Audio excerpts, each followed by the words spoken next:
Good morning, welcome to Headline Focus, here live on Core Politics with me, Rob Double. It is Wednesday the 17th of January 2018. Let's have a look at what's making the political news today. So to start off with, Britain will receive its first Minister for Loneliness. This is being announced today by the Prime Minister Theresa May. She hosts members of the Joe Cox Foundation at number 10 Downing Street. Now, tackling loneliness was, of course, a key issue for Labour MP Jo Cox before she was murdered by a right-wing extremist during the EU referendum campaign in 2016. The Prime Minister is quoted today in the papers as saying, "I want to confront this challenge for our society." Jo Cox recognised the scale of loneliness across the country and dedicated herself to doing all she could to help those affected. The First Minister will be Sports and Civil Society Minister Tracy Crouch. Next up then, President Macron is due to visit Britain tomorrow, to his first presidential visit tomorrow. And as you can see in the Times paper, this is their front page. Macron is to loan Britain the Bayeux Tapestry for display for the first time ever.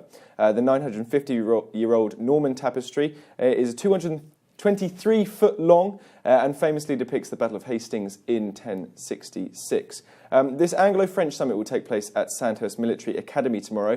Now, the key reason why this is making a lot of the news today is President Macron has been going around his press in France, but also it's come across into the UK as well. He's making demands to Theresa May, particularly regarding asylum processing and migration processing on the Anglo-French border. In particular, he wants extra cash for border control and more help with asylum seekers. In return, he will keep the Le Torquet agreement in place. That's, of course, allows for British police officers to be based in Calais to assist and help with operations for British interests, particularly in terms of border control. They're also expected to announce something slightly different, a closening of Anglo-French relations, particularly in terms of the military. They're expected to announce a deepening defence cooperation and a deployment of British Chinook helicopters to assist French military operations in Africa.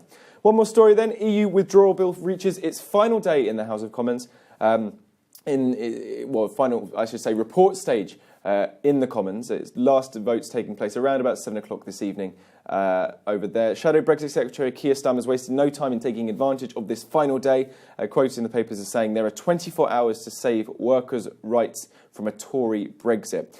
Now, that's important in the context of today. What's really important, though, is where the withdrawal bill is now heading, which is the House of Lords. Now, the Conservatives do not have a majority in the House of Lords. The chamber is full of Lib Dems, it's full of Labour MPs, Lords, and it's also full of cross-bench Lords as well, many of whom will have strong opinions and strong scrutiny on the withdrawal bill. And what we could see is some back and forth. And the expectation is, of course, that the Lords will pass the withdrawal bill in its form currently, but that is no way set in stone. So that's going to be an interesting political fight for the future. That's pretty much it for today. You're up to date. Don't forget you can find all the latest we're doing here on Core Politics on our Facebook page and Twitter right here. But from me and all the team here at Core London, have a fantastic start to your Wednesday.